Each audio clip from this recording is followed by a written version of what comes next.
অসম চৰকাৰৰ কেবিনেটে শেহতীয়াভাৱে 9 তাৰিখ 3 মাহ 2025 তাৰিখে যি এক সিদ্ধান্ত গ্ৰহণ কৰিছে যে অসমৰ চৰাঞ্চলত বসবাস কৰা ছাত্ৰ ছাত্ৰীসকলৰ MBBSৰ কোটা বাতিল কৰাৰ কাৰণে যি এক সিদ্ধান্ত গ্ৰহণ কৰিছে। এনে সিদ্ধান্তক আমি উত্তৰ পূৰ্বাঞ্চল সংখ্যালঘু ছাত্ৰ সন্থা চমুকৈ নেমছুৰ তৰফৰ পৰা আমি ধিক্কাৰ ও গৰিহণা জনাইছোঁ।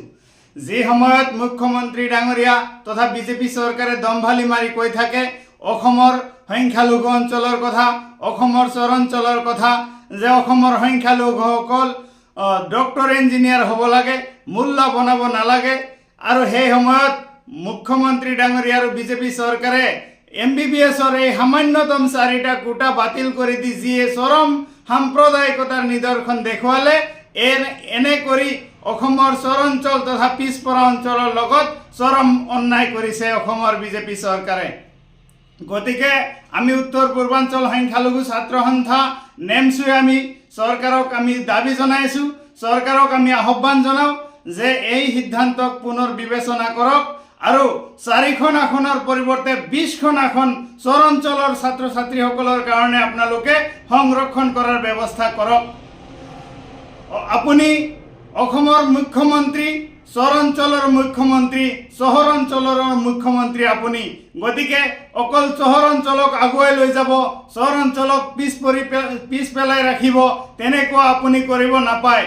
মাননীয় মুখ্যমন্ত্ৰী ডাঙৰীয়া, আপুনি সকলোৰে মুখ্যমন্ত্ৰী, সকলোৰে লগত সমন্বয়ন সমবিকাশ কৰাৰ কাৰণে আপুনি সদায় কাম কৰিব লাগিব।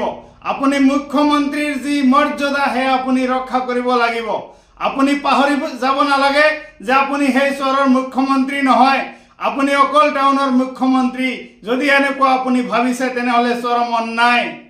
কাৰণ আপোনালোকে মাদ্ৰাছা ভঙাৰ সময়ত কৈছিল যে মূল্য বনাব নালাগে, অসমৰ সংখ্যালঘু মানুহসকলক ডক্টৰ ইঞ্জিনিয়াৰ বনাব লাগে। আজি চৰাঞ্চলত বিশেষকৈ সংখ্যালঘু মুছলমানসকল বসবাস কৰাৰ কাৰণে আপুনি এনেকুৱা জনবিৰোধী তথা পিছপৰা অঞ্চলৰ ছাত্ৰ ছাত্ৰীসকলৰ কাৰণে যি এক সিদ্ধান্ত গ্ৰহণ কৰিছে, এই সিদ্ধান্তক আমি ধিক্কাৰ জনাইছোঁ। এনেকুৱা সিদ্ধান্ত অচিৰেই বাতিল কৰি চৰাঞ্চলৰ ছাত্ৰ ছাত্ৰীসকলৰ কাৰণে MBBS হওক বা অন্যান্য উচ্চ শিক্ষাৰ কাৰণেই হওক আসন সংৰক্ষণ কৰাৰ কাৰণে ব্যৱস্থা গ্ৰহণ কৰক। অন্যথাই অসম কেতিয়াও আগবাঢ়ি নাযায়। আপোনাৰ যি সপোন যে ভাৰতবৰ্ষৰ ভিতৰত অসমক 5খন ৰাজ্যৰ ভিতৰত আপুনি প্ৰতিষ্ঠিত কৰিব বিচাৰে, আৰু যদি আপুনি চৰাঞ্চলক যদি উন্নয়ন নকৰে, কেৱল চহৰ অঞ্চলৰ উন্নয়নে কিন্তু ভাৰতবৰ্ষৰ শ্ৰেষ্ঠ 5খন ৰাজ্যৰ ভিতৰত অসম কেতিয়াও আহিব নোৱাৰে। গতিকে কোনো মানুহৰ লগত, কোনো অঞ্চলৰ লগত, পিছপৰা জাতিৰ লগত ভেদভাৱ নকৰি, পিছপৰা অঞ্চলৰ ছাত্ৰ ছাত্ৰীসকলৰ লগত ভেদভাৱ নকৰি সকলোকে সম উন্নয়ন কৰাৰ স্বাৰ্থত আপোনাৰ কেবিনেটে গ্ৰহণ কৰা সিদ্ধান্তক বাতিল কৰি চৰাঞ্চলৰ ছাত্ৰ ছাত্ৰীসকলৰ কাৰণে MBBSৰ কাৰণে 20খন আসন সংৰক্ষণ কৰাৰ কাৰণে আমি আপোনাক আহ্বান জনাইছোঁ।